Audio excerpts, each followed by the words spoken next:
स्थानिक स्वराज्य संस्थांच्या निवडणुकीचा कार्यक्रम लांबला, मतदार यादी प्रसिद्धीची तारीख पुढे ढकलली, तर निवडणुका फेब्रुवारीनंतर होण्याची शक्यता.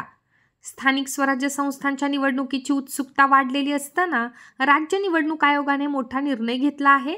आयोगाने अंतिम मतदार यादी प्रसिद्धीचा कार्यक्रम पुढे ढकलला आहे.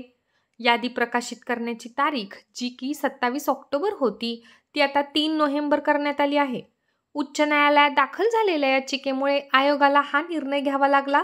1 जुलैनंतर नोंदणी झालेल्या नवमतदारांना निवडणुकीत मतदानाचा हक्क मिळावा, अशी मागणी याचिकाकर्त्यांनी केली होती.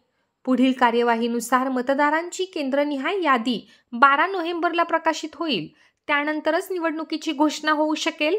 दरम्यान महाराष्ट्रात देखील मतदार याद्यांचे सघन पुनर्निरीक्षण SIR लागू करावे, अशी मागणी राजकीय पक्षांकडून जोर धरत आहे.